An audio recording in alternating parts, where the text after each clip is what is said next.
Cristão vota em cristão? Responderemos esta pergunta hoje no Dogmático.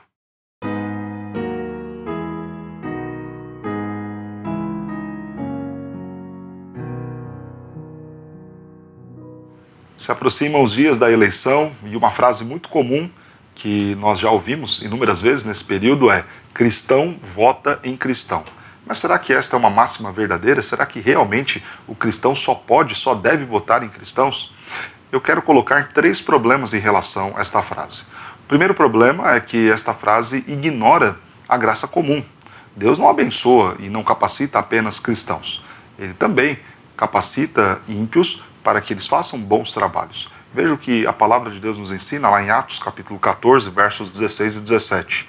No passado, Deus permitiu que todas as nações seguissem os seus próprios caminhos. Contudo, Deus não ficou sem testemunho.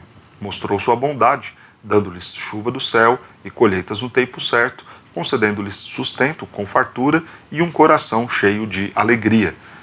O sol nasce sobre justos e injustos, a capacitação, a condição de competência para exercer diversas funções vem sobre o justo e vem sobre o ímpio também. E é até importante nós destacarmos que Deus abençoa também o ímpio em favor dos justos. Imaginemos que todos os bons médicos fossem apenas cristãos. Faltariam médicos para atender até mesmo o povo de Deus. Deus então vai capacitar justos, mas vai capacitar também o ímpio. E vai capacitar o ímpio por amor, em demonstração também de amor pelo seu povo, de amor pelos justos. Calvino dizia que toda verdade é verdade de Deus, porque o pai da mentira é o diabo.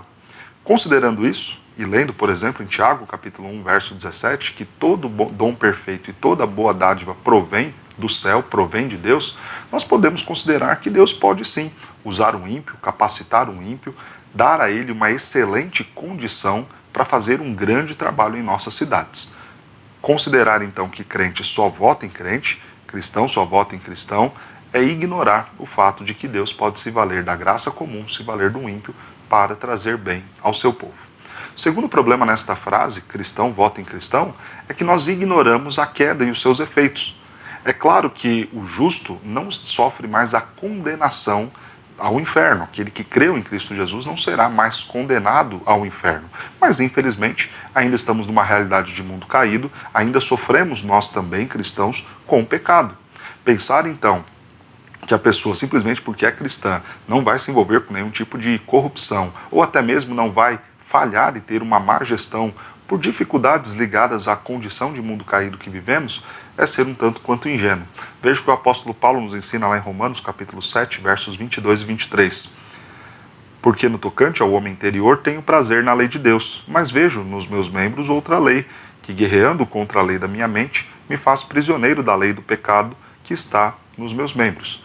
Veja então que a forma como Paulo coloca aqui, mesmo sendo ele cristão e sendo um grande servo do Senhor, ainda assim sofre com a realidade de pecado, com o lutar contra o seu pecado.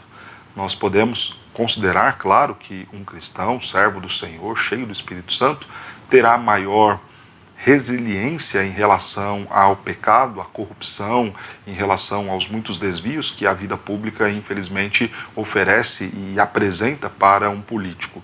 Mas dizer que não, imagina, de forma nenhuma um cristão vai fazer isto, é um quanto temerário, é um quanto inocente pensar assim.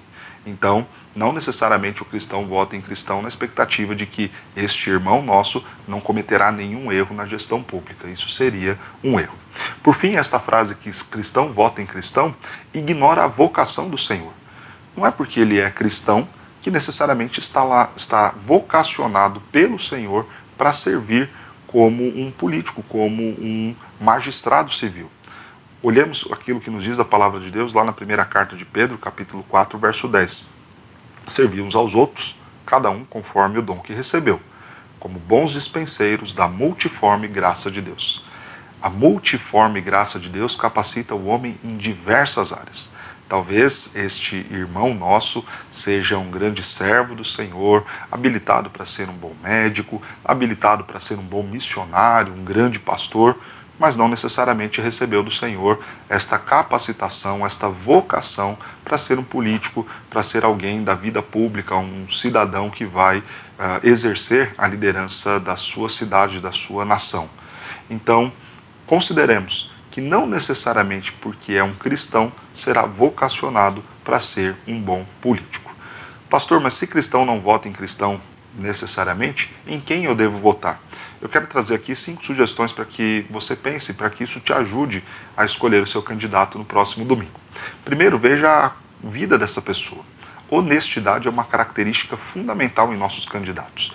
Precisa ter ficha limpa, precisa ter uma vida moral decente, sem nenhum tipo de acusação, sem falcatruas, sem roubos, uma vida de alguém que de fato nós possamos olhar e falar, dá para ter uma boa expectativa a partir do que conhecemos do passado desta pessoa. Veja alguém honesto, procure alguém honesto, eu acredito que ainda hajam candidatos assim.